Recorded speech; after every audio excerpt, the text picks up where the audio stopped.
सभी को नमस्कार। एक बार फिर से आप सभी का मैं अपने इस चैनल पे स्वागत करता हूं। आज के इस लेक्चर में मैं बात करने जा रहा हूं ज्योग्राफी ऑप्शनल पेपर 2 में जो इंडियन ज्योग्राफी और जो बिहार का ज्योग्राफी का सेक्शन है उसी का मोस्ट इम्पोर्टेंट लगभग 10 या 12 मॉडल आंसर मैं आप लोग के साथ डिस्कस कर रहा हूं। और जो कि अभी 67 या 68 या 69 जो भी मेंस हो, खास कर जिसमें ज्योग्राफी जिनका ऑप्शनल है उनके लिए वीडियो बहुत ही इम्पोर्टेंट होने वाला है। और रिक्वेस्ट है कि वीडियो देखने से पहले आप अपने पास कॉपी और पेन लेके बैठिए, क्योंकि ये कंप्लीट मैं इंडियन एंड बिहार ज्योग्राफी का इसमें मैं डिस्कस करूँगा मॉडल आंसर जो कि मोस्ट इम्पोर्टेंट है। और सबसे बड़ी बात है, मैं इस लेक्चर के थ्रू आपको ये सिखाऊंगा कि कैसे ज्योग्राफी ऑप्शनल में 25 मार्क्स के क्वेश्चन को कैसे 2.5 या 3 पेज में लिखा जाए with diagram with best content के साथ। वो सारी चीज़ें मैं आज आप लोग के साथ डिस्कस करूंगा। इसके पहले वाले वीडियो में मैं फिजिकल ज्योग्राफी कंप्लीट करा दिया था, जो पेपर फर्स्ट का पार्ट है। और मैं बोला भी था उसी वीडियो में कि नेक्स्ट जो वीडियो हम लाएंगे जिसमें कि ज्योग्राफी, इंडियन ज्योग्राफी और बिहार ज्योग्राफी में कवर करूंगा। तो आज उसी के रिगार्डिंग ये वीडियो है। और मैं एक चीज़ और बोला था कि कई सारा मैसेज या कॉल आता है कि ज्योग्राफी हमको क्या अभी जो बचे हुए 20-25 दिन है मेंस 67 में क्या रणनीति होनी चाहिए। तो मैं पहले वाले लेक्चर में इस चीज़ को बोला था कि सबसे पहले आप प्रश्न पत्र को अगर देखिएगा ज्योग्राफी ऑप्शनल में तो आपको पता चलेगा पेपर पार्ट फर्स्ट और पार्ट सेकंड में 300 नंबर का जो अंक का जो होता है, इसमें आपको 6 क्वेश्चन पार्ट फर्स्ट में पूछता है, 6 क्वेश्चन पार्ट सेकंड में पूछता है। और यहाँ से आपको 3 क्वेश्चन जवाब देना होता है पार्ट फर्स्ट से, और पार्ट सेकंड से 3 क्वेश्चन का जवाब देना होता है। अब यहाँ पे ये है कि अगर आप पेपर को बहुत गहरे डीपली अगर एनालिसिस कीजिएगा तो पता चलेगा कि 6 में से 3 क्वेश्चन जो है ना फिजिकल ज्योग्राफी अगर आप अच्छे से करके जाएंगे पार्ट फर्स्ट में तो आप उसको आराम से हैंडल कर लेंगे। हाँ, लेकिन आपको जो फिजिकल ज्योग्राफी जितने भी टॉपिक है वो आपको अच्छे से कवर होना चाहिए। उसके बाद अगर आप पेपर सेकंड की अब बात कीजिएगा तो यहाँ पे जो 11 और 12 नंबर का जो क्वेश्चन होता है वो बिहार स्पेसिफिक या बिहार स्पेशल ही होता है। तो अगर आप बिहार ज्योग्राफी को काफ़ी अच्छे से पढ़ लीजिए, एक ईच एंड एवरी टॉपिक अच्छे से पढ़ लीजिए तो यहाँ से आप 2 क्वेश्चन इजीली लिख सकते हैं। तो 3 क्वेश्चन फिजिकल पार्ट पे लिखिए, 2 क्वेश्चन बिहार के ज्योग्राफी पे लिखिए, और 1 क्वेश्चन आप इंडियन ज्योग्राफी से सिलेक्ट कर लीजिए, या उसका इंडिया का फिजिकल ज्योग्राफी पढ़ लीजिए या ह्यूमन ज्योग्राफी पढ़ लीजिए, या कोई भी पार्ट जो है इंडिया का ज्योग्राफी का अगर पढ़ लीजिएगा कॉम्बिनेशन बना के तो आप 6 क्वेश्चन लगभग तैयार कर लीजिएगा। उसके बाद इतना रिस्क भी नहीं लेना है। 6 क्वेश्चन तो ठीक है हम लिखने लायक हो गए, लेकिन आप 2 क्वेश्चन या 1 क्वेश्चन और बैकअप लेके चलिए। तो अगला जो 7वां क्वेश्चन आप तैयार करके जाइए वो विचारधारा का टॉपिक, क्योंकि इस बार संभववाद या निश्चयवाद या मात्रात्मक क्रांति इन तीनों में से 1 क्वेश्चन कन्फर्म है। और अगर उसको सही ढंग से अगर विचारधारा के प्रश्न को पढ़िएगा या टॉपिक पढ़िएगा तो बहुत ईजिली वो आप उसको समझ के याद कर सकते हैं, और ऐसे प्रश्नों को लिखने में बीपीएससी अच्छा नंबर देता है। तो एक विचारधारा से अगर आप टॉपिक कर लीजिएगा तो 7 क्वेश्चन होगा। एक मेरा मानना है कि या तो आप पॉलिटिकल ज्योग्राफी कर लीजिए और एक या इकोनॉमिक ज्योग्राफी, ऐसे कॉम्बिनेशन बना के एक और क्वेश्चन तैयार कर लीजिए। 8 क्वेश्चन तैयार करके जाइए, उसमें से आप 6 क्वेश्चन इजीली जो है ना लिखने के लायक रहिएगा। इन बचे हुए टाइम, हाँ, जो पहले से पढ़े हुए हैं जिनका दोबारा मेंस है तिबारा मेंस है तो उनके लिए कोई दिक्कत नहीं, वो तो पूरा अपना टॉपिक पढ़ के ही जाए, कवर करके ही जाए। अगर जिससे भी नहीं होता है तो मैं जो मॉडल आंसर प्रोवाइड करता हूँ या जो ग्रुप में प्रोवाइड किया हूँ, जो मेरा टेलीग्राम जो चैनल जहाँ टेस्ट चलता है वहाँ मैं सबका मॉडल आंसर प्रोवाइड सबका कर दिया हूँ। तो जिनको भी मॉडल आंसर चाहिए वो नीचे दिए गए नंबर से कांटेक्ट कर सकते हैं। और जो मेरा अभी तक 2 सेक्शनल टेस्ट हो चुका है हमारे ग्रुप में, जिसमें कि पेपर फर्स्ट मैंने ले लिया है और ये पेपर सेकंड का टेस्ट है जिसमें कि मैं 11 क्वेश्चन दिया था। इसके बाद अभी तो मैं पेपर फर्स्ट का अलग टेस्ट लिया और पेपर सेकंड का अलग टेस्ट लिया। अब जो नेक्स्ट वीक जो टेस्ट होने वाला है वो पूरा फुल पेपर का होगा, 3 फुल टेस्ट ज्योग्राफी में हम दे रहे हैं। तो जिनको भी टेस्ट सीरीज ज्वाइन करना है विथ मॉडल आंसर वो नीचे दिए गए नंबर पे कांटेक्ट कर सकते हैं और वहाँ आपको पूरा का पूरा चीज़ें बता दी जाएगी। और ये जो मेरा कोशिश बस यही कि बचे हुए 20 दिनों में कैसे ज्योग्राफी में आप बेहतर तैयारी करके 180 प्लस मार्क्स लावें, और ये आपको एक बेहतर रणनीति के तहत पढ़ना पड़ेगा तभी होगा। और विद जो कैसे लिखा जाए वो चीज़ करना पड़ेगा। तो आइए हम इस मॉडल आंसर को डिस्कस कर लेते हैं। तो इसमें जो आज मैं क्वेश्चन देखिए दिया था, तो फिर धुंधला दिखाई पड़ रहा होगा, इसका ध्यान से पर सुनिएगा। देखिए पहला क्वेश्चन में दिया था यहाँ कि बिहार के भूवैज्ञानिक इतिहास का युग तंत्र संबंधित भू चट्टान और खनिजों के संदर्भ में उदाहरण सहित वर्णन कीजिए। मतलब कि इंडिया का जो जियोलॉजिकल स्ट्रक्चर के रेफरेंस लेते हुए यहाँ किस तरह के चट्टान पाए जाते हैं, कौन कौन सा यहाँ तंत्र है, वो सब आपको एज सिस्टम के बारे में, आपको यहाँ रॉक के और मिनरल्स के बारे में बताना था। दूसरा क्वेश्चन में दिया था भारत में वनस्पति के वितरण को बताइए। फिर उसके बाद दूसरा क्वेश्चन था इसमें, हाँ सॉरी, ये फर्स्ट क्वेश्चन में 2 पार्ट ए और बी में करके दिया था। सेकंड क्वेश्चन था कि हिमालय की उत्पत्ति के संबंध में विभिन्न विचार प्रस्तुत कीजिए और हिमालय का जो वर्टिकल कैसे कैसे डिवीजन है उसको दिखाना था। फिर तीसरा में ए नंबर का पार्ट जो क्वेश्चन था उसमें हिमालय की नदियाँ और प्रायद्वीपीय पठार की नदियों में अंतर पूछा था। फिर तीसरा का बी क्वेश्चन था कि भारत की काली, लाल और लेटाइट मृदा के बारे में बताना था। चौथा क्वेश्चन था कि भारत की जनजातीय क्षेत्रों की समस्या क्या है, उसके समस्या का निराकरण बताइए। चौथा क्वेश्चन का जो बी पार्ट था उसमें भूमि सुधार और भूमि सुधार हमारे देश में आज़ादी के बाद किस तरह से हुआ वो पूछे थे हम। उसके बाद जो पाँचवा क्वेश्चन था, पाँचवा का ए, कि भारत में किसी एक औद्योगिक प्रदेश का विवरण करना था और इसमें किसी एक का जो है ना डिटेल से वर्णन भी करना था। फिर भारत में महानगरों की गंदी बस्ती का पर्यावरण क्या था, ये क्वेश्चन में पूछा था। फिर जो है छठा क्वेश्चन था सीमा पार आतंकवाद में भू आकृति की क्या भूमिका है, उसको स्पष्ट करने के लिए पूछ रहा था। फिर एक छठा बी का क्वेश्चन था कि भारत में आज़ादी के बाद राज्यों का कैसे कैसे पुनर्गठन या बना है, वो पूछा मैं।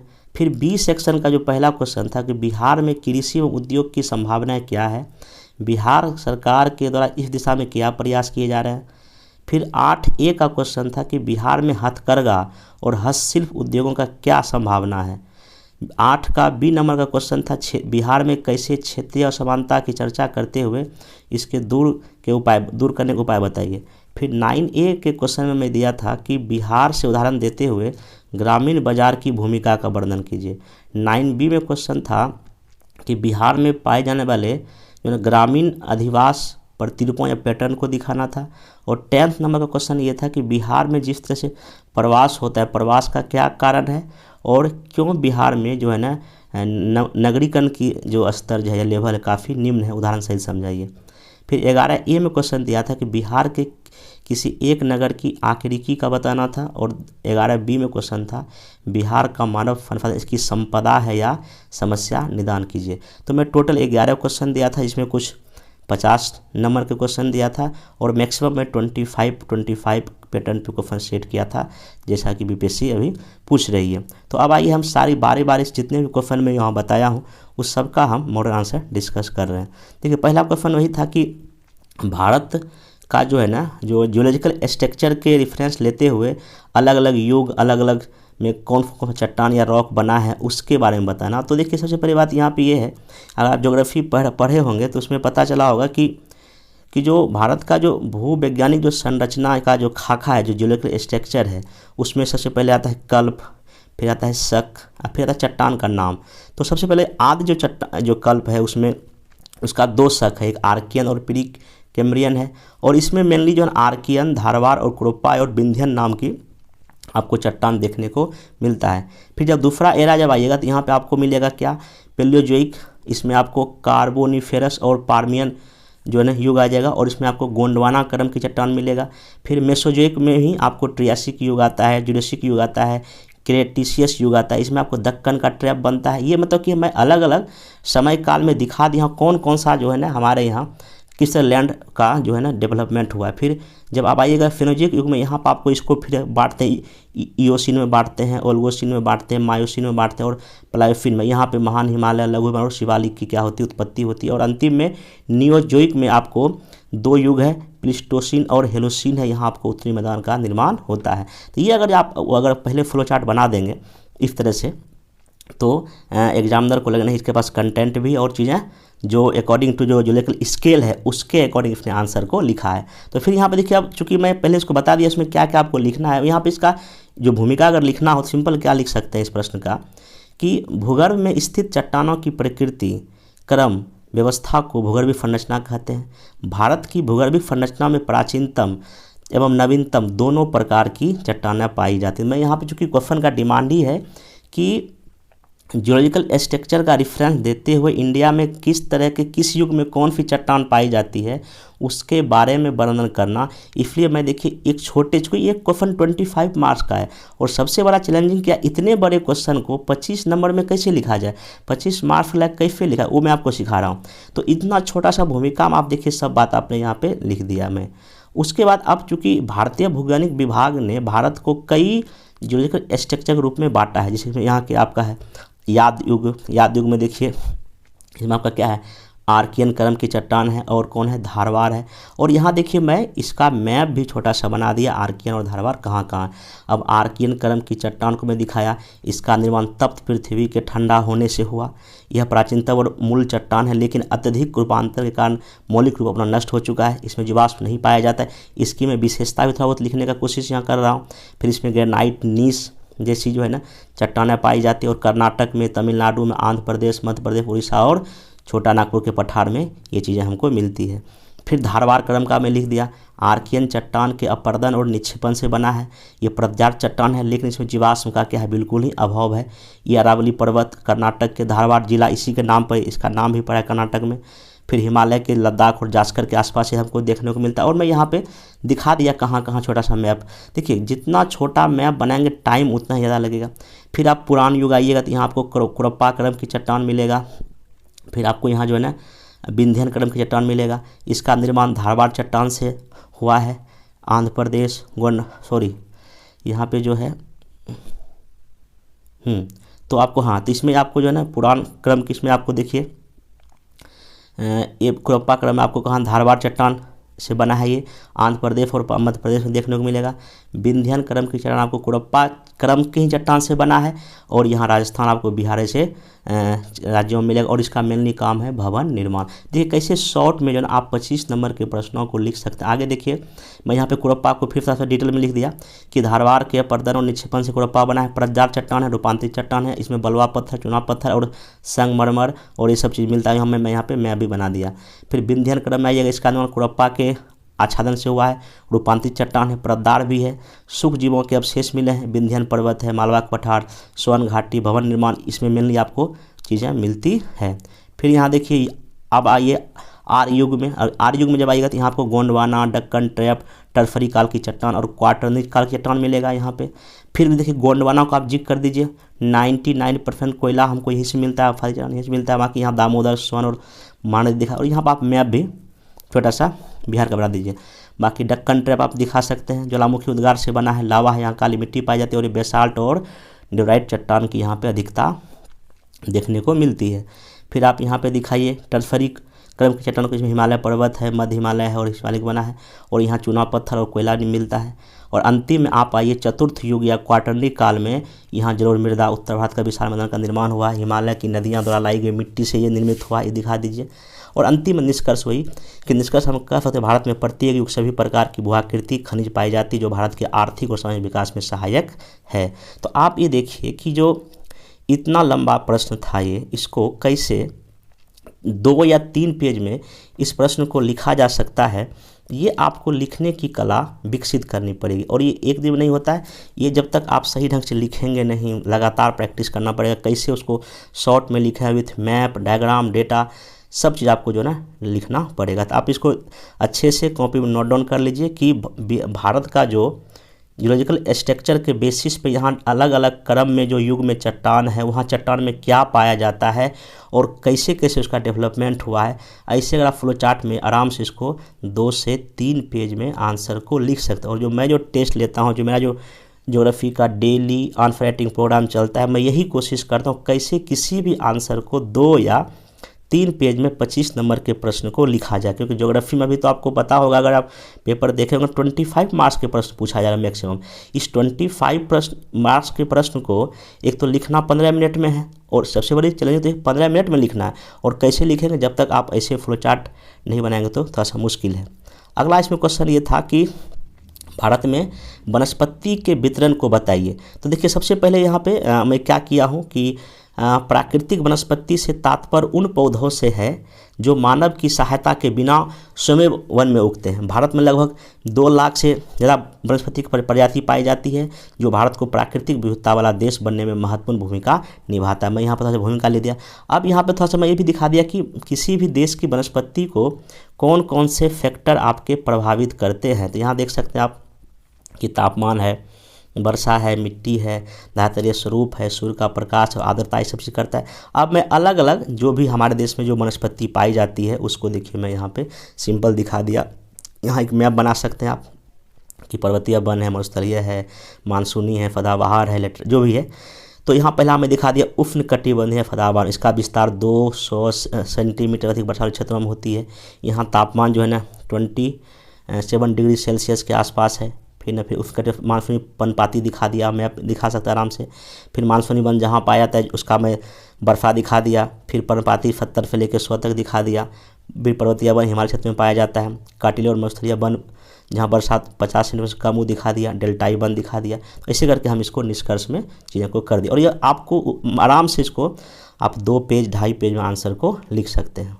फिर नेक्स्ट जो है ये जो क्वेश्चन था कि हिमालय की उत्पत्ति के संबंध में, ये 50 नंबर का प्रश्न था, 50 मार्क्स का प्रश्न में दिया था ये आज ये अपने टेस्ट में, कि हिमालय की उत्पत्ति के संबंध में प्रस्तुत किए गए विभिन्न विचारों को स्पष्ट कीजिए और हिमालय को ऊर्ध्वाधर मतलब कि वर्टिकली विभाजन में आपको क्या करना था, बांटना था। क्वेश्चन देखिए 2 पार्ट में है, तो मतलब इसका मतलब आपको 50-50% में चाहे चीज़ों को लिखना था। तो सबसे पहले मैं यहाँ पे थोड़ा सा भूमिका लिया कि भारत की उत्तरी सीमा पर पश्चिम से पूर्व स्थित हिमालय भूवैज्ञानिक और फलनात्मक रूप से नवीन बलित पर्वत श्रृंखला है। इसके उत्पत्ति व निर्माण संबंधी विचारों में पर्याप्त मतभेद है, परंतु प्लेट विवर्तनीकरण सिद्धांत से वैज्ञानिक व्याख्या हो जाती है। तो मैं यहीं पे कि क्वेश्चन का डिमांड ही था कि संबंध में अलग अलग बताइए, और तो यहाँ पे मैं भूमिका में ही उस चीज़ को यहाँ पे जिक्र कर दिया। अब नेक्स्ट देखिए डायरेक्ट में, क्योंकि मेरा हमेशा मानना होता है जब भी आप प्रश्न लिखें, चाहे किसी भी जीएस का लिखें या ज्योग्राफी का लिखें या कोई भी चीज़ का लिखें, तो डायरेक्ट आपको प्रश्न के डिमांड पढ़ना बहुत जरूरी, क्योंकि अब बीपीएससी में कम टाइम में मैक्सिमम आपको क्वेश्चन लिखने होते हैं। तो यहाँ प्रमुख सिद्धांत देखिए, पहला है कोबर का भूफलनीय सिद्धांत आप पढ़े होंगे, फिर होम्स का संवहन सिद्धांत है और प्लेट विवर्तनिक सिद्धांत है। तो कोबर का जो भूफलनीय सिद्धांत ये कहता है कि इस सिद्धांत के अनुसार आज जहाँ हिमालय पर्वत वहाँ 7 करोड़ साल पहले वहाँ टेथिस नाम का जो है एक लंबा सकरा जलमग्न भूसन्नति था। भूसन्नति के दक्षिण व उत्तर तरफ क्रमशः गोंडवाना भूमि था और अंगारा लैंड भूमि। यहाँ देखिए ये तेथिस सागर का भूफलनीति है, यहाँ अंगारा लैंड, यहाँ गोंडवाना लैंड है।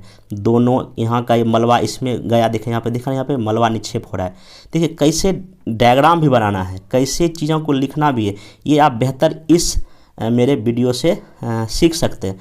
फिर बोलता हूँ मैं, आप कहीं भी ज्योग्राफी ऑप्शनल का क्लास लिए होंगे या कुछ भी किए होंगे, अगर आप इस वीडियो को पूरा देख लीजिएगा तो आपको ज्योग्राफी में 180 नंबर अगर इस तरह से लिखना, कोई नाले से नहीं रोक सकता है। हाँ, लेकिन इस वीडियो को अच्छे से देखिए, इसके नोट्स बनाइए और इसी वे में आप आगे लिखने का ट्राई कीजिएगा। चाहे आप 67 मैथ्स दे रहे होंगे या 68 दीजिएगा, 69 कुछ कोई भी ज्योग्राफी ऑप्शन दीजिएगा, तो आपके लिए ये वीडियो काफ़ी हेल्पफुल होने वाला है। तो यहाँ देखिए कैसे आप पहले ये डायग्राम बना सकते हैं, फिर देखिए मलबा का निक्षेप दिखा सकते हैं, फिर देखिए कैसे जब ये दोनों, जब ये जो लैंड जब ऐसे सटेगा तो देखिए यहाँ कैसे फोल्ड होगा, फिर यहाँ भी बलन होगा और ये देखिए मध्य पीठ में ये दबाव से हिमालय पर्वत बना, ये कोबर का सिद्धांत है। फिर जो है ना यहाँ देखिए मैं दिखा दिया हूँ यहाँ एक और डायग्राम कि ये देखिए आपका हिमालय है, तिब्बत है, आपका क्या है कुनकुन है। ये कोबर महोदय ऐसा बोलते हैं कि भूफलनीति से ही जो है ना हिमालय पर्वत का निर्माण हुआ है। आगे यहाँ पे आगे लिख दिया हूँ कि साथ ही दोनों भूखंड के से नदियां भूफलनीति में मलबे का निक्षेप करती थी, जिस कारण तलछट में भार अधिक हुआ। भूफलनीति के दोनों सिरे पर बलन की प्रक्रिया से हिमालय और कुनकुन पर्वत और बीच में तिब्बत का क्या बन गया, पठार बन गया। हालांकि कोबर के सिद्धांत के अनुसार तिब्बत के पठार की असमान ऊंचाई व अग्रभाग में दबाव शक्ति की तर्कसंगत व्याख्या नहीं करता है, जिस कारण इसे प्रमाणिक विचार नहीं माना जाता है, ये लिख सकते हैं। अगला है इसमें होम्स का संवहनीय सिद्धांत तरंग कहता है, यह सिद्धांत पृथ्वी के गहराई पर स्थित अधः स्थल से निकली जो संवहनीय तरंगों पर आधारित है। सिंपल क्या कहना है कि अगर मान लीजिए यहाँ पे कोई मैग्मा है, ये इसे निकल रहा है, फिर तो क्या होगा, ये प्लेट को इधर इधर धकेलेगा, इधर धकेलेगा, तो इसी से जो कहीं ना कहीं एक धसान होगा और दूसरा कहीं ना कहीं जो है ना बलन की प्रक्रिया होगी इस तरह से। तो इसके जो है आपका जो ये हिमालय पर्वत क्या हुआ, बने लिखा हुआ है कि 36 तरंगों के कारण भूपटल पर दरार विकसित होती है, वहाँ पर अंततः भूफनिति का निर्माण होता है, पुनः इस भूफनिति में अवसादों का निक्षेप होता है और दबाव संकुचन से मुर्दार पर्वत का क्या होता है, आपका निर्माण होता है। सिंपल यहाँ पे वही लिखा हुआ देखिए कि ये देखिए ऊपर जा रहा है, ठीक ठीक, फिर यहाँ से ये देखिए में ऐसे आ रहा है, और फिर देखिए इधर से ऊपर गया, ठीक ना। तो ये जो मूवमेंट ऐसे हुआ और ये मूवमेंट ऐसे हो रहा है, फिर देखिए नीचे हो रहा है, तो ये जो दोनों आप इधर जो अंदर की ओर आएगा तो कहीं ना कहीं यहाँ पे क्या हो जाएगा, आपका बलन या फोल्ड बन जाएगा। इसी वजह से ये हिमालय पर्वत जो है बना है। ये होम्स संवहन तरंग सिद्धांत ऐसा कहता है। हिमालय के संदर्भ में जो है ना प्राचीन पेंजिया के नीचे संवहन तरंग से 2 भागों में टूटा, गोंडवाना और अंगालैंड, और बीच में क्या था आपका टेथिस भूफनिति का निर्माण हुआ तथा लगातार संवहनीय तरंगों की दिशा नीचे की ओर हुई, जिस दबाव पे पड़ने से हिमालय का क्या हुआ, निर्माण तक ऐसे आया और ये दोनों इधर से चिपक गया और यहाँ पर इस तरह से फोल्ड हो गया। ये होम्स का संवहनीय तरंग सिद्धांत कहता है। और सबसे मोस्ट इम्पोर्टेंट आपका प्लेट पिवटिंग सिद्धांत है कि इस सिद्धांत के अनुसार भूपटल कई छोटे छोटे स्थल में बटा हुआ जिसे प्लेट कहा गया है। ये प्लेट विभिन्न प्रकार की गति करती, इन गति में अभिसारी गति के कारण हिमालय पर्वत का निर्माण हुआ है। हिमालय पर्वत का निर्माण मिलियन वर्ष पूर्व भारतीय प्लेट का यूरेशियन प्लेट के टकराव से हुआ। यहाँ देखिए मैं यूरेशियन प्लेट आ रहा है और ये इंडियन प्लेट आ रहा है और इसी से आपका हिमालय पर्वत का निर्माण हुआ है। आप ऐसे करके चीज़ों को दिखा सकते हैं। यहाँ देखिए एक डायग्राम और दिखा सकते हैं कि आपका यहाँ यूरेशियन प्लेट आ रहा है, ये भारतीय प्लेट है और यहाँ पे हिमालय पर्वत का ऐसे निर्माण हो गया है। वर्तमान में यही मान्यता सबसे सर्वाधिक मान्य है। तो ये हो गया। अब यहाँ पे अगला पार्ट था क्वेश्चन का कि हिमालय का ऊर्ध्वाधर विभाजन मतलब वर्टिकली। तो यहाँ पे इसको हम बृहद हिमालय, लघु हिमालय और शिवालिक हिमालय, मतलब कि ये लंबवत ऐसे करके। तो पहला है बृहद हिमालय, यह सबसे उत्तरी श्रेणी का हिमालय, इसे हिमाद्री या हिमान हिमालय कहा जाता है। सिंधु नदी के मोड़ से ब्रह्मपुत्र, यहाँ से सिंधु नदी और यहाँ पे ब्रह्मपुत्र नदी का इसका विस्तार है। आप इसको ऐसे दिखा सकते हैं, लगभग 2500 किलोमीटर के आसपास है फैला हुआ। इसकी चौड़ाई आप दिखा सकते हैं कितना यहाँ इसको औसत ऊंचाई दिखा दीजिए। फिर यहाँ माउंट एवरेस्ट है और भी कई चोटी दिखा सकते हैं। और विवर्तन की दृष्टि से अभी भी ये उठ रहा है। भूगर्भ में ग्रेनाइट, नीस, शिस्ट ऐसे चीज़ों का चट्टान यहाँ देखने को मिलता है। अगला आप यहाँ लघु हिमालय के बारे में जिक्र कर सकते हैं। इसमें क्या लिखिएगा, बृहद हिमालय के दक्षिण में है, ये पैरेलल है यहाँ पे। यहाँ इसका जो ना लगभग जो 80 से लेकर 100 किलोमीटर चौड़ी है और यहाँ का जो एवरेज ऊंचाई कितना है, लगभग 4500 मीटर है।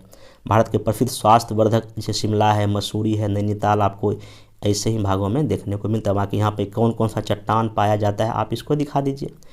फिर आप शिवालिक श्रेणी में देखिए कि दिखा दीजिए, दोनों श्रेणियों के दक्षिण में इसका लगातार जो है ना नदियों के द्वारा लाई गई कटाव से हुआ है। मुख्य हिमालय से प्राप्त अवसादों का निर्माण हुआ है।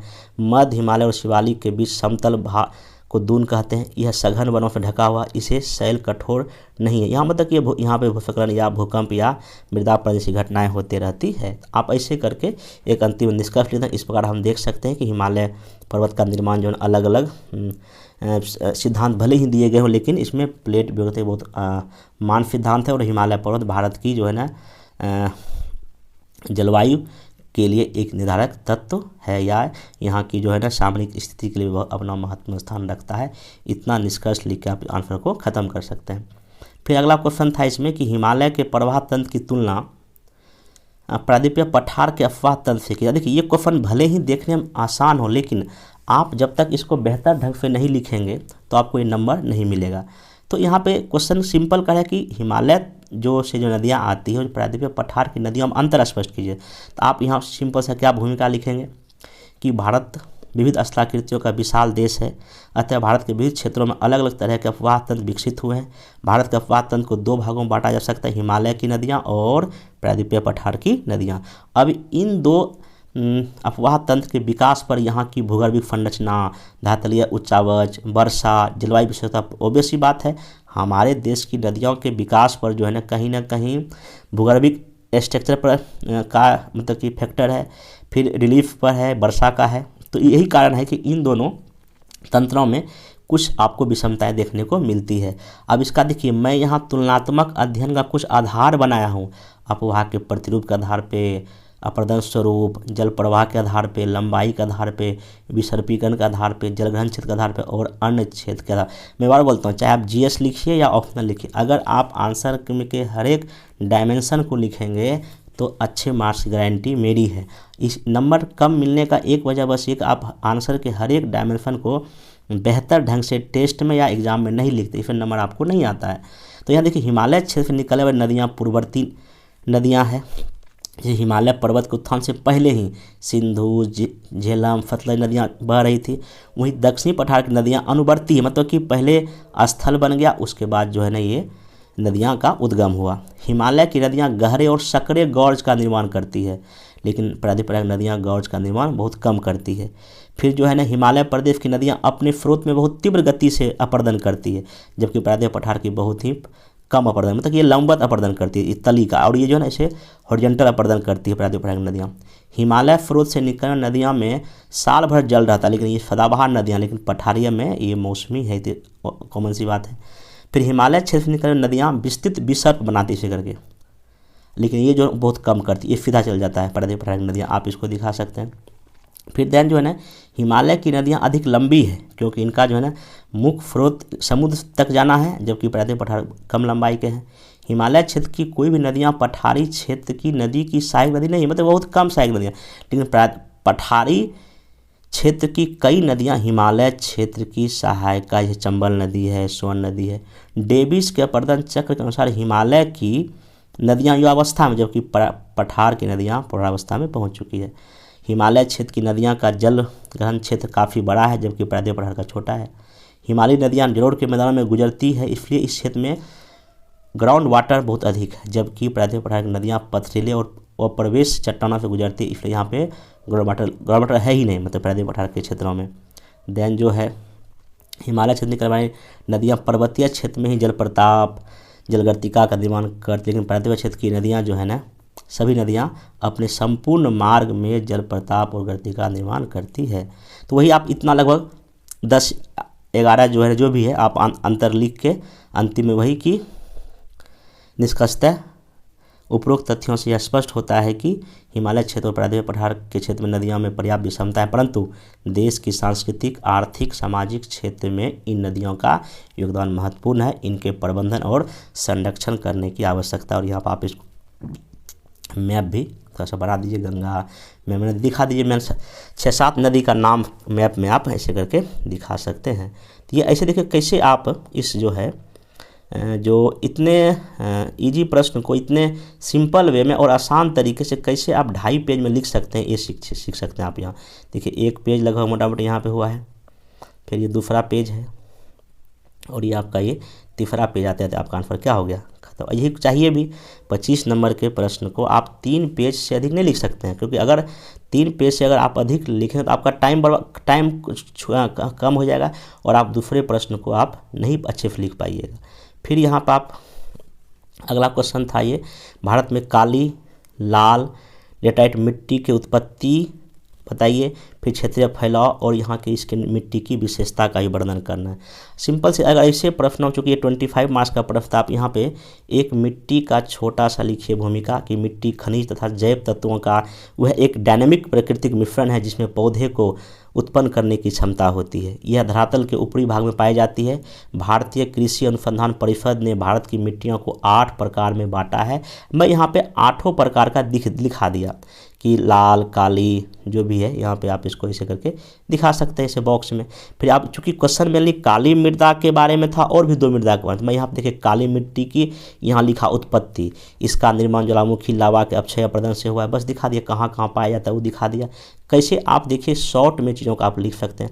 फिर फैलाव कहाँ कहाँ है, महाराष्ट्र, गुजरात, कर्नाटक दिखा दिया। फिर इसकी विशेषता देखिए मैं दिखा दिया, यहाँ मैग्नाइट, लोहा, एल्युमिनियम ये सब पाया जाता है। कपास की खेती होती है यहाँ पे। फिर आप लाल मिट्टी देखिए उत्पत्ति कैसे हुआ है, भारी वर्षा वाले क्षेत्रों में हुआ है, ठीक ना। फिर यहाँ दिखा दिया फैलाव कहाँ कहाँ है, तमिलनाडु, बुंदेलखंड में दिखा दिया। फिर विशेषता दिखा लोहे के यहाँ ऑक्साइड पाए जाते हैं।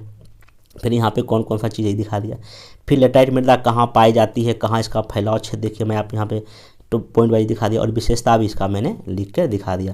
तो 3 पूछ रहा था, इसको मैं 2.5 पेज में आराम से आंसर को लिख दिया। और बाकी यहाँ देखिए यहाँ पे मैप को भी इसको दिखा दिया। तो कैसे चीज़ों को लिखा जा सकता है एक बेहतर और सिंपल वे में, आप यहाँ से हमारे इस आंसर से बेहतर सीख सकते हो। क्योंकि टाइम की कमी है, नहीं तो इसको मैं ज्योग्राफी डिटेल में पढ़ाता, लेकिन यहाँ पर आप सीखिए कि कैसे आंसर को रिप्रेजेंट करना, क्योंकि कई लोगों को आंसर रिप्रेजेंट करने ही नहीं आता। बाकी आपके पास नॉलेज जो है ही, बट आंसर को रिप्रेजेंट करने के लिए मैं क्या कर रहा हूँ, आपको सिखा रहा हूँ। बाकी अभी अंतिम में निष्कर्ष भी आप लिख सकते हैं कि हाँ, कई लोगों को ज्योग्राफी में ये डाउट होता है कि इस पर क्या निष्कर्ष लिखें या नहीं लिखा।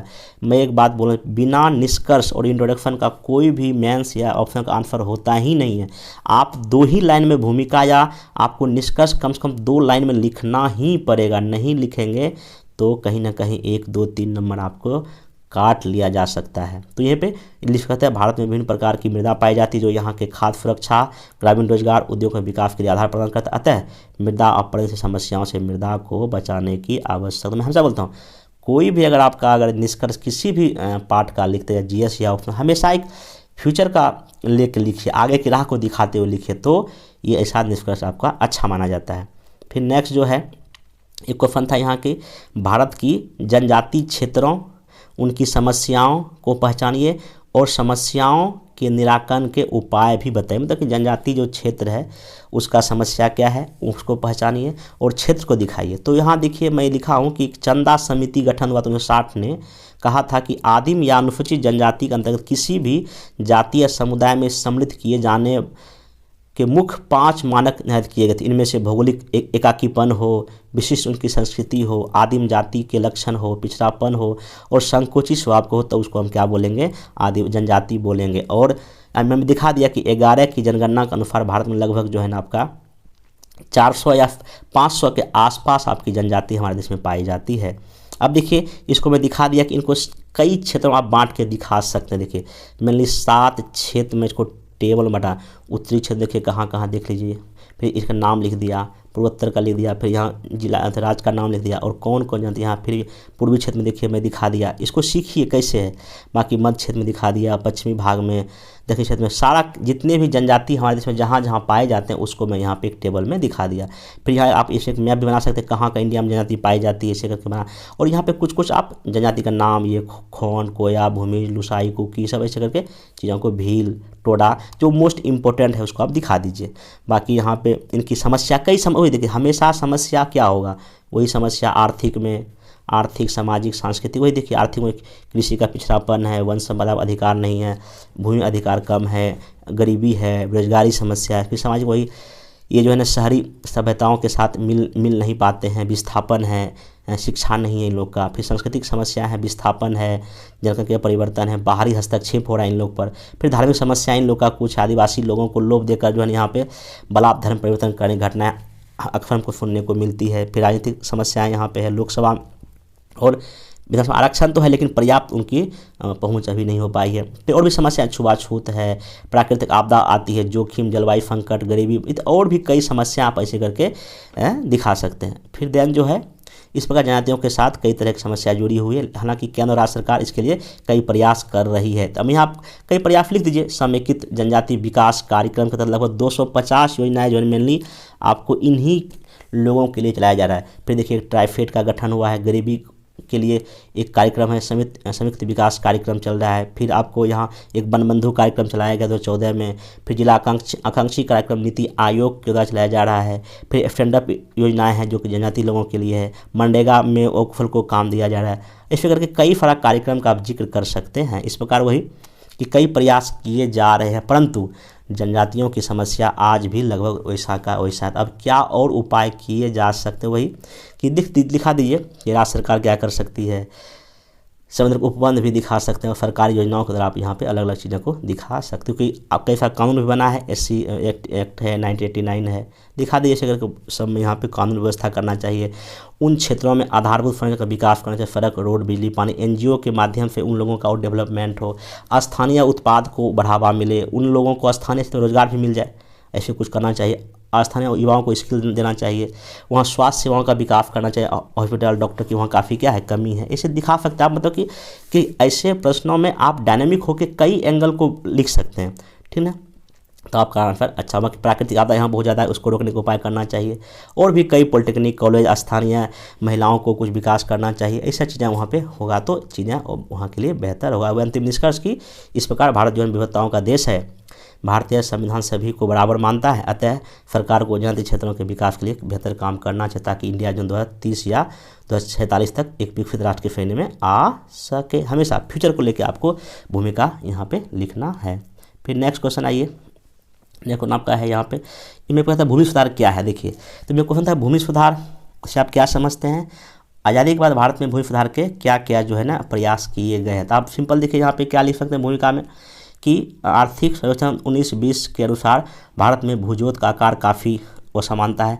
हमारे यहाँ लघु और सीमांत किसान लगभग 85% है और लगभग 30% किसान के पास तो लैंड लेस है, ज़मीन है ही नहीं।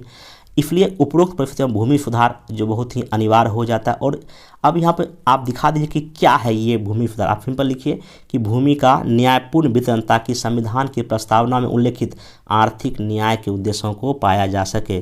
भूमि के न्यायपूर्ण व समान वितरण से सभी किसानों के पास संपत्ति हो जाएगी जिस पर वो अपने परिवार के लिए कुछ न कुछ खाद्यान्न उगा पाएंगे और अपने आय को भी बढ़ा सकेंगे।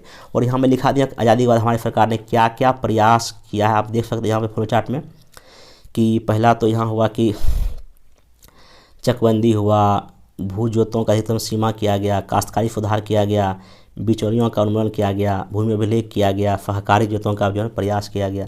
और फिर यहाँ देखिए कि कैसे कैसे जो भी जमींदारी प्रथा को ख़त्म किया गया हमारे देश में। फिर उसके बाद यहाँ पे काश्तकारी सुधार हुआ हमारे देश में, राजस्व का विनिमय किया गया, जोतों का जो है ना या तो जो छोटे छोटे टुकड़ों को इकट्ठा किया गया और जिनके पास अधिक था उनको जो है ना बांट के लोगों में भी क्या किया गया, वितरित किया गया। चकबंदी किया गया, भू का अभिलेख मतलब ज़मीनों का अभिलेख किया गया, ऑनलाइन उसका अभी रिकॉर्ड तैयार किया जा रहा है। तो यही करके जो है चीज़ों को आज़ादी के बाद सरकार प्रयास कर रही है। लेकिन हाँ अभी भी लेकिन जो है ना समस्या पूरा ख़त्म नहीं हुआ था, ऐसे आप विषयों को दिखा सकते हैं। फिर जो नेक्स्ट जो इसमें आपका क्वेश्चन में पूछा था, अगला देखिए इसमें था क्वेश्चन कि भारत में औद्योगिक प्रदेश का निर्धारण कीजिए तथा किसी एक प्रदेश के विकास में सहायक कारकों का विश्लेषण कीजिए। तो पहला वही कि प्रदेश क्या होता है, आप इसको दिखा दीजिए कि औद्योगिक प्रदेश भारत के वैसे क्षेत्र होते हैं जहां उद्योगों का बहुत ज़्यादा संकेंद्रण होता है और यहाँ काफ़ी अधिक उद्योग होते हैं। जैसे कि एग्जाम्पल दिया दे दीजिए, छोटा नागपुर का पठार, यहाँ क्या है, लोहा उद्योग है। फिर उसके बाद यहाँ देखिए मैं लिखा हूँ कि भारत में कृषि पर अत्यधिक दबाव है, इंडिया को आगे जाके 5 ट्रिलियन का डॉलर बनना है, मेक इन इंडिया है, ऐसे में यह औद्योगिक प्रदेश काफ़ी महत्वपूर्ण है। फिर यहाँ देखिए मैं प्रमुख प्रदेश को जो है बॉक्स में बना दिया, छोटा नागपुर पठार दिखा दिया, कलकत्ता, हुगली, अहमदाबाद, बम्बई, चेन्नई के आसपास दिखा दिया, बेंगलोर में है, विशाखापट्टनम में है और कोल्लम और तिरुवनंतपुरम में है। तो ये मैं 8 जो मोस्ट इम्पोर्टेंट जो औद्योगिक प्रदेश को मैं ऐसे बॉक्स में इसको दिखा दिया। फिर यहाँ पे इसका मैं देखिए मैप भी बना दिया। तो ऐसे अगर चीज़ें को लिखें तो आपको बेहतर नंबर मिलेंगे। उसके बाद यहाँ पे अब किसी एक का पूछ रहा था वर्णन करने, तो मैं एक का छोटा नागपुर पठार का देखिए वर्णन कर रहा हूँ। यह प्रदेश जहाँ है वहाँ दिखा दिया, यहाँ कोयला है, लोहा है, सब कुछ दिखा दिया। फिर यहाँ 5 बड़े लोह इस्पात केंद्र है, उसको भी यहाँ दिखा दिया। फिर यहाँ उद्योग है और भी कई तरह से यहाँ चीज़ें स्थापित है। और यहाँ क्यों विकसित हुआ, यहाँ कोयला है, मतलब कि कोई भी उद्योग कैसे होता है, उनके लिए कच्चा माल चाहिए। तो इन क्षेत्र में कच्चे माल की कोई कमी नहीं है, कोयला, लोहा, मैग्नीज सब है। फिर कागज़ के यहाँ घास और बांस के वन हैं, आसपास में सस्ती श्रमिक लेबर मिल जाता है, कलकत्ता बंदरगाह है। और सबसे बड़ी बात यहाँ एनर्जी के लिए, ऊर्जा के लिए दामोदर नदी घाटी परियोजना बना हुआ है, ताप बिजली घर है, रेल मार्ग भी, सड़क मार्ग है और पश्चिम बंगाल में जूट की खेती भी यहाँ पे होती है। तो यहाँ देखिए आप इसको ऐसे बना सकते। एक देखिए हमेशा मैं बोलता हूँ कि 25 नंबर के प्रश्नों में कम से कम 3 diagram, flow chart, diagram, map आपका होना ही चाहिए। और देखिए मैं यहाँ पे दिखा दिया, यहाँ जमशेदपुर दिखा दिया, यहाँ कलकत्ता है, यहाँ लोहा का केंद्र है, यहाँ बम्बई रेल मार्ग है, यहाँ उर्वरक उद्योग है, यहाँ स्वर्णरेखा नदी है और यहाँ झरिया कोयला के लिए फेमस है।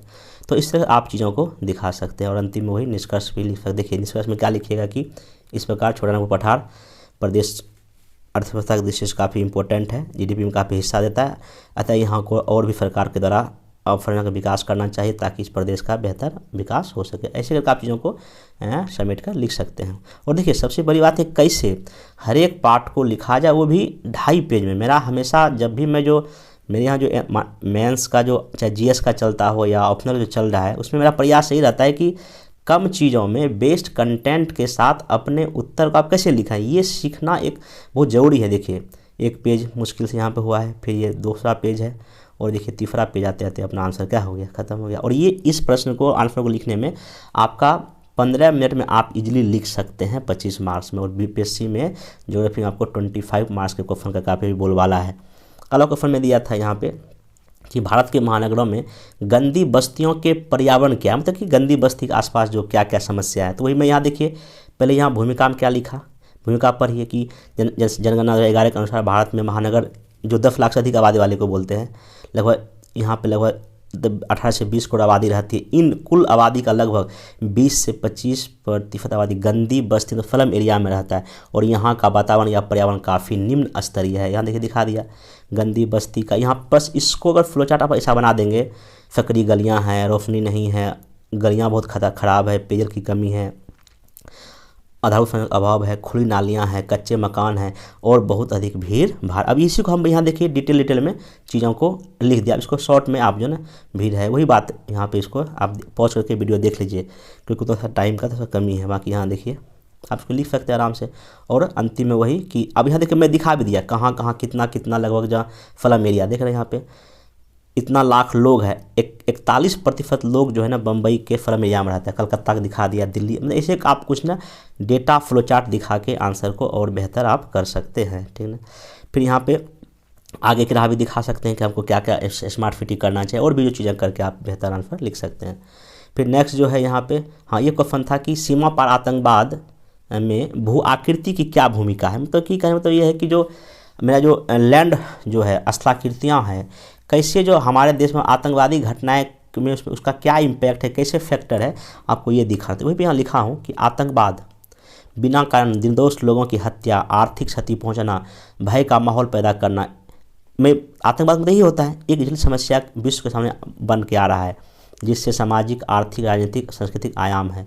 आतंकवाद का ही एक रूप सीमा पार आतंकवाद है, जो कि पड़ोसी देश द्वारा समर्थित होता है, कि उत्पत्ति में भू-आकृति, पर्वत, पठार, पहाड़ की विशेष भूमिका निभाती है। अब देखिए सीमा पर आतंकवाद हमारे देश में जो बाउंड्री से मतलब उस पार से जो पाकिस्तान हो या चाइना हो या बांग्लादेश हो या अन्य नेपाल के रास्ते से जो आतंकवादी घुसते हैं, वो मैं दिखा रहा हूँ। देखिए यहाँ पे सीमा पर आतंकवाद के 2 प्रकार हैं।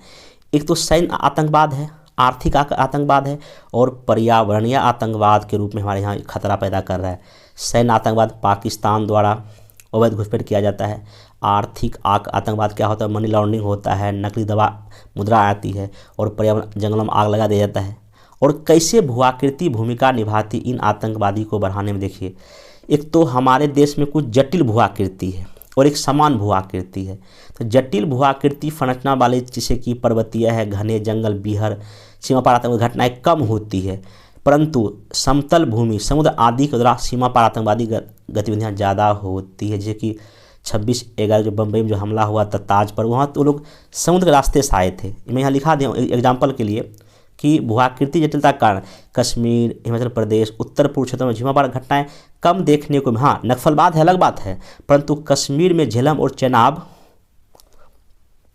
जो है कि जो है आपका घाटियाँ पाकिस्तान से होते हुए अरब जगत तक, उत्तर पूर्व में लोहित घाटी, म्यांमार, चीन के तिब्बत, ये सब इलाका में जो है ना चूँकि रास्ता आसान है, इसलिए इन क्षेत्रों से जो है ना हमारा आतंकवादी घटनाएं देखने को मिलता है।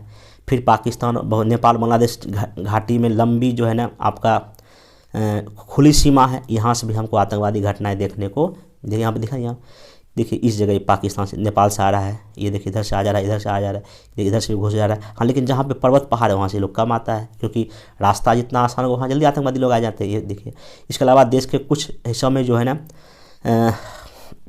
और भी, जैसे कि इसके अलावा देश जानवर के जटिल भू-आकृति वाले क्षेत्र में वहाँ भी अब इतना अधिक टेक्नोलॉजी डेवलपमेंट कर गया तकनीक की, अब तो लोग एरोप्लेन से उड़ के भी आ सकते हैं, और खतरनाक सा आतंकी संगठन हो चुका है। और मैं यहाँ दिखा दिया कि अभी इंडिया में कितने सीमा पार आतंकवादी हमले हुए हैं, 1993 में दिखा दिया, बम्बई में हुआ, 2001 का जम्मू कश्मीर में हुआ, फिर 1 में संसद में हमला हुआ, फिर 8 का, फिर 26 का घटना में यहाँ पे दिखा दी। ये सब सीमा पार आतंकवाद की एग्जाम्पल है। फिर वही उपरोक्त एग्जाम्पल से स्पष्ट होता है कि भारत सीमा पार आतंकवादी हमलों से लगातार ग्रस्त रहा है और 90 के बाद लगभग कई घटनाएं ऐसी हुई है। तो अतः सरकार को कुछ कुछ प्रयास भी करने, जैसे पहला है कि आपको करना चाहिए बृहद समेकित सीमा का मैं जो मतलब कि बाउंड्री को अच्छे से आप सिस्टम अच्छा बनाइए, लेजर तकनीक लगाइए, सीसीटीवी कैमरा लगाइए, और भी बहुत कुछ करके हम चीज़ों को बेहतर कर सकते हैं।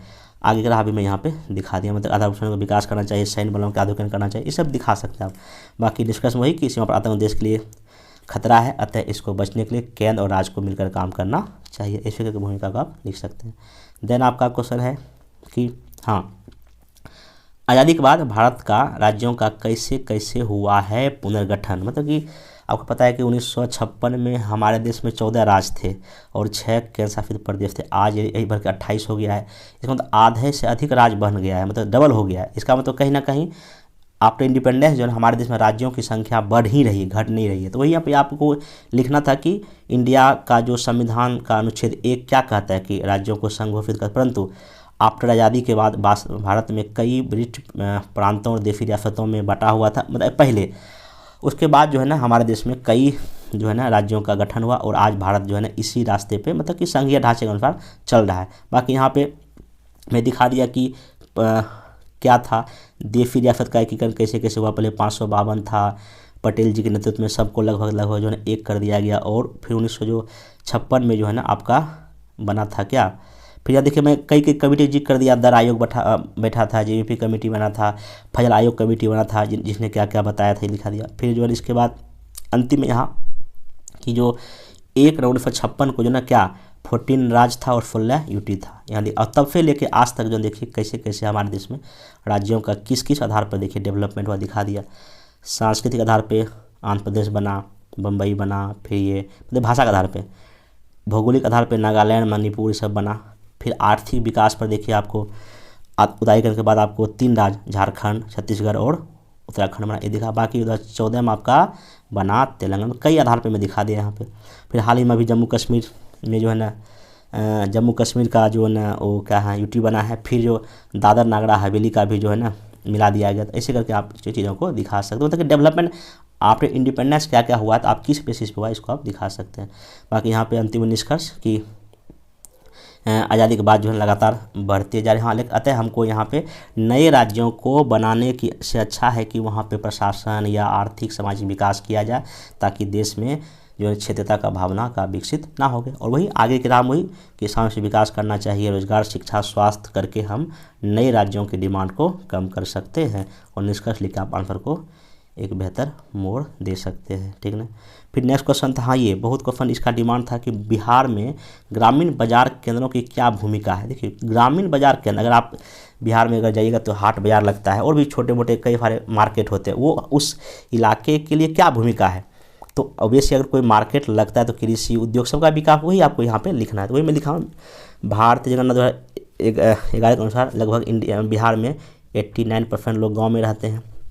इतनी बड़ी आबादी अपनी डेली की आवश्यकता है तो आसपास के ग्रामीण बाजार पर आफित होती है, और ये हमारे बिहार के जीडीपी में लगभग 20% योगदान लगभग करते हैं ये लोग हाट बाजार वाले।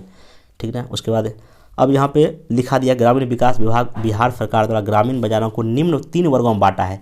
एक तो यहाँ देखिएगा आप होता है कुछ बाजार नियमित होता है, रेगुलर लगता है। ठीक ना, जैसे मुंगेर, मुजफ्फरपुर, सहरसा, भागलपुर में लगता है। फिर एक होता है सीमित बाजार, मतलब कि ये फल या सब्जी वाले होते हैं। और एक होता है प्राथमिक ग्रामीण बाजार, हाट बाजार, मंडी सब लगते रहता है, और अभी बिहार में सब चल ही रहा है। तो यहाँ पे इसका क्या भूमिका देखिए, भूमिका यही है कि ये लोग नियमित बाजार वाले क्या करते हैं कि राज्य सरकार को समय समय पर फलों का क्रेडिट देती है, तब यहाँ सब कुछ बिकता है। फिर वही बाजार में नगर और ग्रामीण का विकास होता है। फिर ग्रामीण क्षेत्रों में कृषि का उत्पाद आता है, दूध सब्जी बिकता है, यहाँ पे गरीबों को काफ़ी फायदा होता है। ये सब चीज़ आप यहाँ पे लघु कुटीर उद्योग का विकास होता है, खाद्य प्रसंस्करण उद्योग का विकास है, और प्रादेशिक असमानता दूर करने में ये लोग मदद करता है। ऐसे आप चीज़ों को बेहतर लिख सकते हैं। बाकी आगे का दिखा सकते हैं कि हाँ अभी और इसको विकसित करने की आवश्यकता है। फिर जो है ना अगला जो इसमें हाँ, ये क्वेश्चन था कि बिहार में कृषि और उद्योग के विकास की क्या संभावनाएं हैं और सरकार के द्वारा इसमें क्या प्रयास किए जा रहे हैं। अब देखिए यहाँ पे इसको क्या लिखना है क्वेश्चन में कि भूमिका देख क्या लिखिए कि वर्तमान समय में बिहार की अर्थव्यवस्था में कृषि का जो है ना योगदान जो है ना और उद्योग लगभग बराबर है, लगभग वही 19-20% आसपास है कृषि और उद्योग का, दिखा दीजिए। परंतु बिहार आर्थिक सर्वे 21-22 में कहा गया है कि इस क्षेत्र में विकास की अपार संभावनाएं मौजूद हैं, क्योंकि इनके विकास के लिए वो सभी परिस्थितियां हैं या कारक है जो कि होने चाहिए और राज्य में मौजूद है।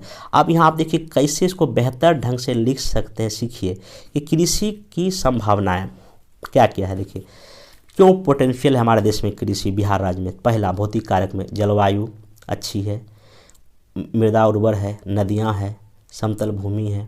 फिर देखिए आर्थिक कारक में क्या है, यहाँ उद्योग है, बाजार है, बाहर बाजार आंतरिक बाजार भी है, लेबर की कोई कमी नहीं है अपने यहाँ।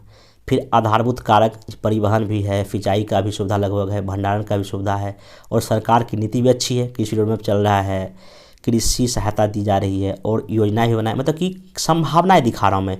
आप इसको अलग अलग डायमेंशन अगर ब्रेक करके लिखेंगे तो नंबर कटने का कोई चांस ही नहीं होता है।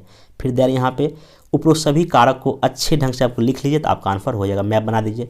अब कृषि के विकास के सरकार क्या क्या प्रयास कर रही है। तकनीकी प्रयास में यंत्र सब दे रही है, बीज उर्वरक कर रही है।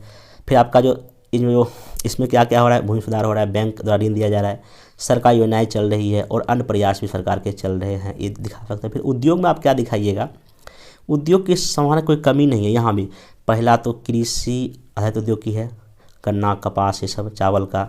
फिर खनिज बेस्ड इंडस्ट्री लग सकता है हमारे यहाँ और सेवा आधारित उद्योग IT है, पर्यटन का विकास हम लोग कर सकते हैं। बाकी एक मैप बना दीजिए आपका आंसर में तो चीज़ें और बेहतर हो जाएगा। बाकी सरकार का प्रयास वही कि हमारे यहाँ क्या हुआ, BIRA बना है, स्टार्टअप नीति आया है, ऑक्सीजन नीति आया है, फिर क्लस्टर का निर्माण हो रहा है, फिर महिला सरकारी योजनाएं चल रही, CM महिला उद्यमी योजना है, हैंडलूम है, पावरलूम है, पर्यटन का विकास हो रहा है। फिर सड़क परिवहन बिजली तो, और सबसे बड़ी बात है कि बिहार इन्वेस्टर मीटिंग का आयोजन पूरे देश में किया जा रहा है। वही आगे करा दिखा दीजिए, योजनाओं का सही ढंग से इम्प्लीमेंटेशन हो, मानव संसाधन का बेहतर प्रयोग हो, ठीक ना, और क्षेत्रीय नियोजन हो और MSME पर ध्यान देना चाहिए। कुल मिलाकर बिहार की कृषि और उद्योग में 45 तक विकसित राष्ट्र बनने की अपार संभावनाएं, अतः इसको बेहतर करने की आवश्यकता है। इतना करके आप निष्कर्ष को लिख सकते हैं। फिर नेक्स्ट जो है अगला क्वेश्चन यहाँ था कि बिहार में जो प्रवास होता है उसके क्या कारण हैं और जो बिहार में निम्न नगरीकरण के क्या कारण है। क्वेश्चन लिख लीजिए, बिहार में प्रवास के क्या कारण थे और बिहार में निम्न नगरीकरण के क्या कारण थे। देखिए इसमें सिंपल आपको कि दिखना था कि समान सवदम व्यक्ति का एक स्थान से दूसरे तक जाना क्या कहलाता है, प्रवास। इस आधार पर बिहार के लगभग 30 लाख कामगार प्रति वर्ष जो है ना बहिर्गमन करते हैं। आर्थिक सर्वेक्षण डेटा बिहार का कह रहा है। देखिए कैसे हम आंसर में डेटा भी प्रयोग करता है, ये भी सीख सकते हैं। बाकी हमारे देश में जो राज्य से जो प्रवास की धाराएं लगभग 2 धाराएं हैं, एक तो अंतर्राष्ट्रीय प्रवास करते हैं लोग और एक अंतर्राज्यीय प्रवास करते हैं। दिखा दिया, पटना क्षेत्रीय पासपोर्ट कार्यालय के अनुसार 3 लाख लोग हमारे यहाँ विदेश जाते हैं। कहाँ, खाड़ी देश जाते हैं, अमेरिका, ब्रिटेन। फिर अंतर्राज्य अपने ही देश के अंदर घूमते हैं, कहाँ जाते हैं, लगभग 35 लाख, मतलब दिल्ली, पंजाब, हरियाणा जाते हैं। और आप इसको अंतर्राष्ट्रीय में देखिए मैप बना के दिखा दीजिए और इंडिया का भी मैप बना के देखिए, बिहार ऐसे लोग जा रहा है ना, तो ऐसे देखिए मैप, फ्लो चार्ट, डायग्राम आपके देखिए यहाँ पे दिखा दिया कैसे कैसे के लोग जा रहा है, तो दिखा सकते हैं आप इजीली। देन आप देखिए प्रवास का क्या कारण है, भौतिक कारण होता है, वही आर्थिक, सामाजिक, राजनीतिक कारण लिखिए। भौतिक में वही बाढ़ सूखा आता है, ठीक ना। फिर आर्थिक कारण में गरीबी ज़्यादा है, बेरोजगारी ज़्यादा है, यहाँ पे कृषि का विकास नहीं है, शिक्षा का विकास नहीं, स्वास्थ्य नहीं है। दिल्ली जैसे शहरों में बहुत अच्छा व्यवस्था है, लोग वहाँ चले जाते हैं। फिर हिंसा होती है, दंगे सब यहाँ घटनाएं होती रहती है, इसलिए यहाँ पे लोग करते रहते हैं प्रवास।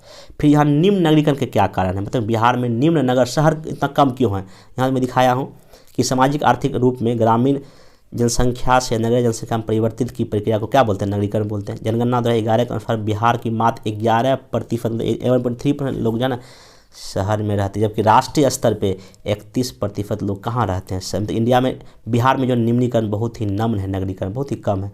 और यहाँ देखिए एक ना लाइन ग्राफ पे दिखाई, देखिए भारत का देखें 31% बढ़ रहा है और देखिए बिहार का इतना तेज मतलब बहुत ही धीमे गति से बिहार का जो है ना शहरीकरण का दर बढ़ रहा है। आप ऐसे फ्लो चार्ट, मैं बोलता हूँ line graph, flow chart, diagram आप अपने उत्तर में पुट कीजिए और यहाँ सीखिए।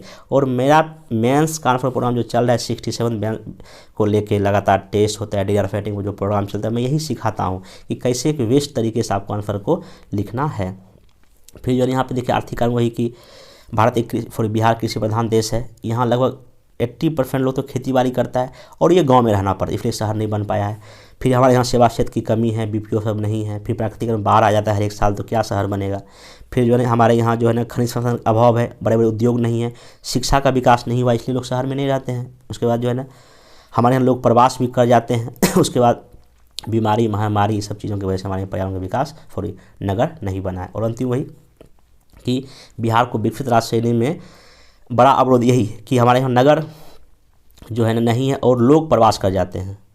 तो वही क्योंकि ये क्वेश्चन में 50 मार्क्स में पूछा था, इसलिए मैं दोनों को देखे एक साथ लिख दिया हूँ कि बिहार को विकसित राज्य श्रेणी बनने में बड़ा अवरोधक कौन है, आबादी का बहिर्गमन और न्यू नगरीकरण है। इसलिए सरकार को उद्योग स्थापित करना चाहिए, सेवा क्षेत्र का विकास करना चाहिए, स्मार्ट सिटी बनना चाहिए, बाढ़ पर रोकना, ताकि जो है ना इन सब चीज़ों का विकास हो सके। फिर जो है नेक्स्ट अगला है हाँ ये कि बिहार में क्षेत्रीय असमानता का वर्णन कीजिए और इसके लिए क्या उपाय कर सकते थे। देखिए ये क्वेश्चन काफ़ी फेमस क्वेश्चन, जीएस में भी पूछता है सब क्वेश्चन। तो यहाँ मैं लिखा हूँ कि विकास की प्रक्रिया में कुछ क्षेत्र पीछे छूट जाते हैं तथा कुछ क्षेत्रों में विकास अधिक हो जाता है, फलस्वरूप क्षेत्रीय असमानताएं जन्म लेती है। आज़ादी के बाद से अब तक चलाई गई पंचवर्षीय योजनाओं में बिहार में भी विकास की प्रादेशिक समानताएं हमको भिन्नताएं देखने को मिलता है। कुछ क्षेत्र विकसित है, कुछ जो कि साउथ बिहार डेवलप है नॉर्थ बिहार के कंपेयर में। अब बिहार में कहाँ कहाँ आपको क्षेत्रीय असमानताएं दिखाई पड़ती है। देखिए उत्तर बिहार के जिले में बाढ़ से प्रभावित है, जबकि दक्षिण के सूखे से। परंतु दक्षिण बिहार में खनिज संसाधन है, उद्योग की स्थापना, कृषि उद्योग की वजह से अधिक विकसित है। नहर सिंचाई परियोजना है आपको कहाँ, साउथ बिहार में। फिर यहाँ देखिए मैं दिखा दिया हूँ वो विकसित जिले लोग हैं यहाँ पे, यहाँ विकसित जिले हैं। फिर बिहार में पटना, भागलपुर, मुजफ्फरपुर शहर में ज़्यादा है, यहाँ वही बांका में मात्र 3% है। मतलब कि हमारे देश में ना राज्य में ना कई समस्या हैं। बाकी शिक्षा दर कहीं अधिक है तो कहीं कम है। दक्षिण बिहार के जिलों में शिक्षा दर अच्छा है। उसके बाद पटना का जो है ना आपका जो है ना पटना में जो क्या कहते हैं जो प्रति व्यक्ति आय है काफ़ी ज़्यादा है। वहीं देखिए मैं दिखा दिया हूँ कि मधेपुरा में प्रति व्यक्ति आय काफ़ी, मतलब कि हमारे यहाँ हर एक ज़िले में भी अंतर है, ये दिखा सकते हैं। फिर देन जो है आपका अगर बिहार की तुलना भारत के अन्य राज्यों से भी करें तो प्रति व्यक्ति आय हम लोग काफ़ी कम है, बिजली खपत में कम है, एजुकेशन रेट में काफ़ी कम है, जीडीपी में काफ़ी कम। देखिए प्रति व्यक्ति आय बिहार में लगभग अभी तो लगभग 50,000 के आसपास हो गया है। मतलब कि देखिए दो, एक तो है करंट बेसिस पे होता है, एक स्थिर मूल्य पे होता है। स्थिर मूल्य पे लगभग वही 30 से 35,000 के बीच, हाँ अगर करंट प्राइस पे लगभग 50,000 के आसपास है। लेकिन वही देखिए हरियाणा इतना है 1,68,000 है। ऊर्जा खपत बिहार में वही 350 किलोवाट के आसपास है, लेकिन देखिए गुजरात में देखिए इतना लोग करता है। तो कहीं शिक्षा दर देखिए बिहार में मात्र 65% और केरला में 93% है। कहीं ना कहीं जो है ना हमारे राज्य जो है और अन्य राज्यों से भी काफ़ी जो है पीछे है, दिखा सकते हैं। अब क्षेत्रीय असमानता कम करने क्या उपाय होना चाहिए। पहला उपाय क्या, कृषि का विकास करो, उद्योग लगाओ, आधारभूत संरचना का विकास करो, रोजगार सृजन करो, महिला सशक्तिकरण करो, शिक्षा का विकास करो और नगरीकरण करो। ये सब करने से आपका जो है ना जो भी क्षेत्रीय विषमता है हमारे राज्य में वो अपने आप खत्म हो सकता है। तो दिखा दीजिए वही सब उद्योग सेवा क्षेत्र। अब देखिए यहाँ पे कुछ और लिखिए कि मखाना, लीची, मतलब एरिया वाइज जहाँ जिसका जैसा पोटेंशियल है वैसा हम लोग काम करेंगे। फिर हालांकि सरकार लघु और अति लघु संकुल योजना चला रही, मखाना लगा रही, मखाना का संकुल पहचान की है, बाकी लेदर के लिए और भी कई प्रयास सरकार कर रही, लेकिन हाँ वही इसको बेहतर ढंग से करने की क्या है आवश्यकता। तो यहाँ पर देखिए दिख सकते हैं यहाँ पे बिहार में कैसे कैसे। हाँ ये सबसे बड़ी बात है सीमांचल के पिछले जिले में जूट की कंपनी स्थापित करनी चाहिए। हालांकि लगा भी चाय का खेती, मिथिलांचल में मखाना खेती लगाना चाहिए, गन्ना, चीनी, मतलब जहाँ जहाँ जो संभावना है वहाँ करके हम इस चीज़ों को मतलब क्षेत्रीय असमानता से निजात पा सकते हैं। तो वही आप निष्कर्ष वही लिख सकते हैं कि निष्कर्षतः बिहार पिछले कुछ वर्षों से 10% की विकास दर वाला राज्य है, इसलिए सरकार की इस प्रक्रिया में और आगे बढ़ाने की आवश्यकता है ताकि जो एक साल से विकास 30 तक हो सके। ठीक है। अगला क्वेश्चन था ये कि बिहार में हथकरघा और हस्तकला उद्योग के विकास की बहुत अधिक क्षमता है। इस कथन का एग्जाम्पल सहित वर्णन करें। मतलब कि हथकरघा हथकरघा मतलब मशीन ही छोटा सा होता है, और हाथ कला, ये दो बहुत संभावना है, इसका वर्णन करना था। तो यहाँ मैं लिख दिया हूँ कि सर्वे का जिक्र किया हूँ। बिहार सरकार के अनुसार प्रचुर भौतिक और मानव संसाधन वाले राज्य बिहार में हस्तकरघा और हस्तकला की जबरदस्त संभावना है।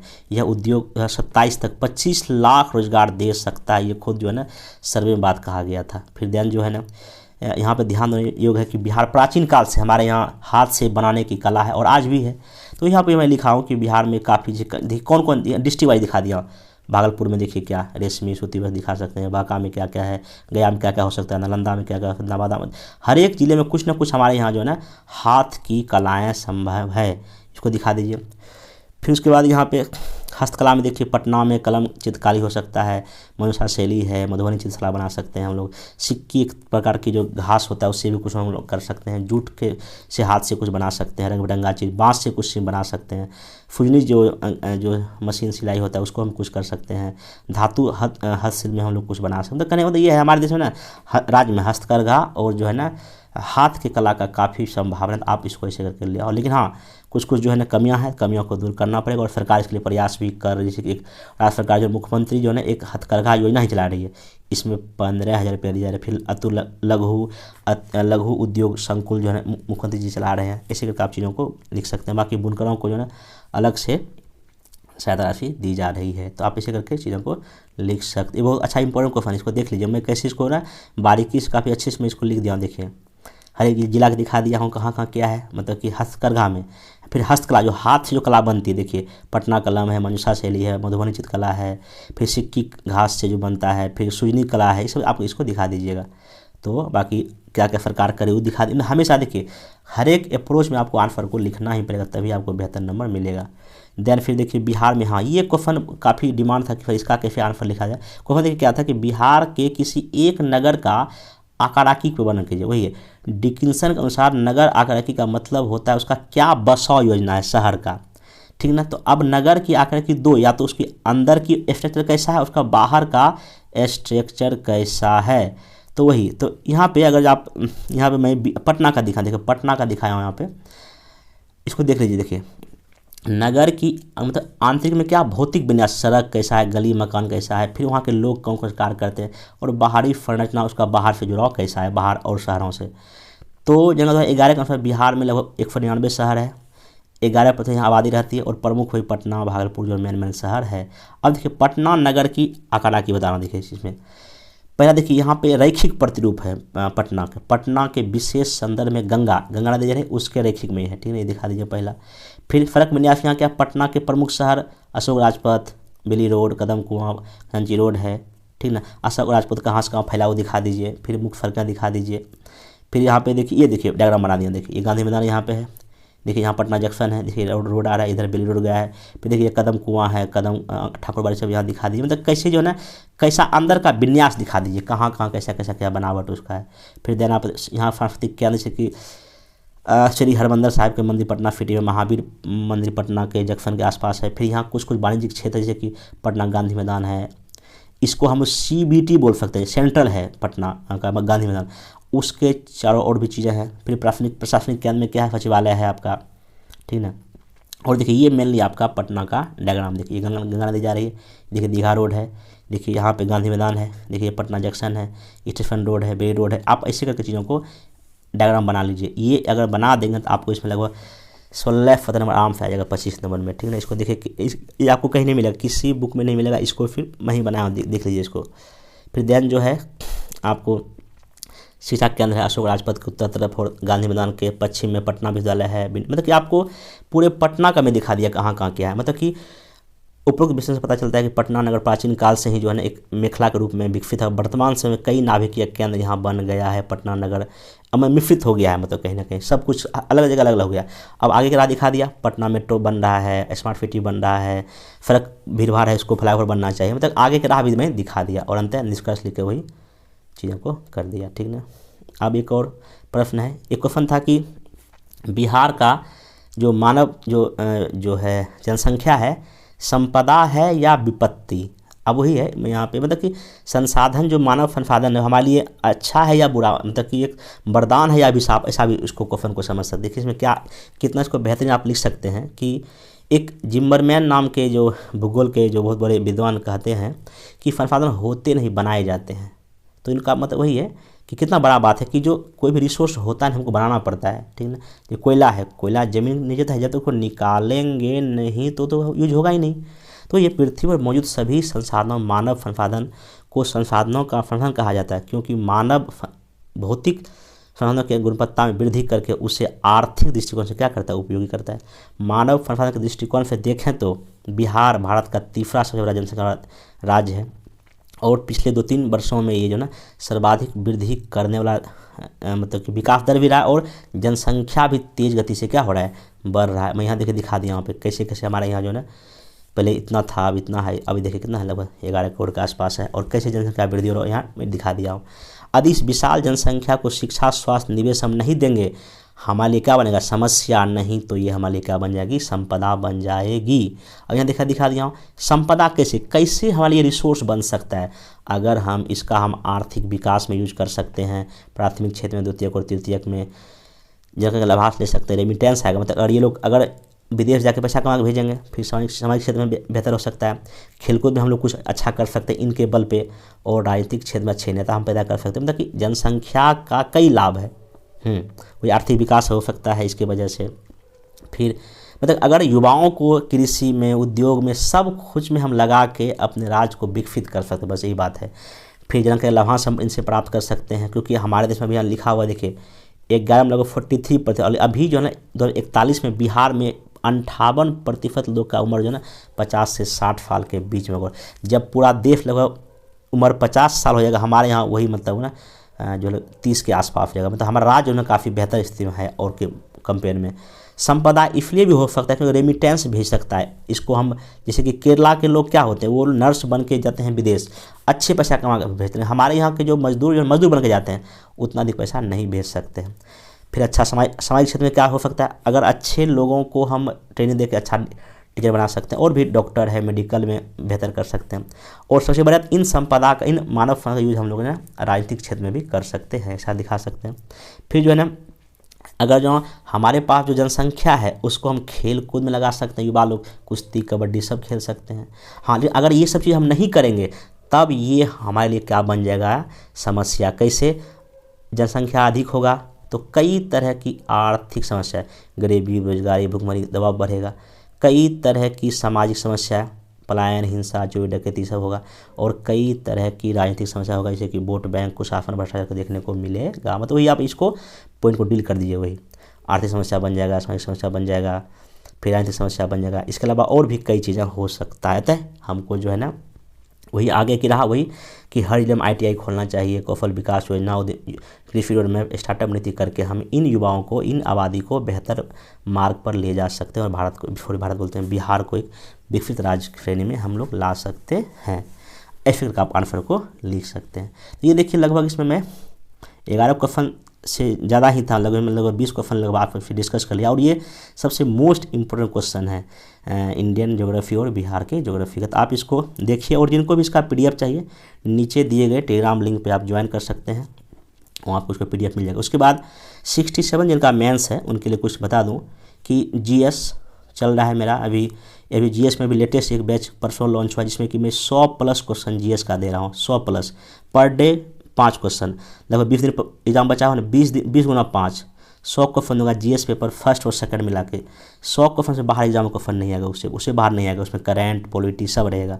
फिर अभी LSW का टेस्ट चल रहा है, उसमें डिपार्टमेंट प्रोग्राम चल रहा है, वहाँ भी 50 क्वेश्चन दे रहा हूँ, हिस्ट्री का 50 क्वेश्चन दे रहा हूँ, और ज्योग्राफी में 50-60 क्वेश्चन में मोस्ट इंपॉर्टेंट देने जा रहा हूँ। या मतलब प्रोग्राम चल रहा है, जिनको भी ज्वाइन करना है प्रोग्राम नीचे दिए नंबर पर आप ज्वाइन कर सकते हैं। उसके बाद 68 के लिए PT कम मेंस, मतलब इसमें PT पर तो फोकस रहेगा ही रहेगा। इसमें जो हम कोशिश कर रहे हैं कि जो करंट का जो भी टॉपिक है, चाहे वो PT के पर्पस और मेंस के पर्पस, अभी से हम लोग कर लेंगे।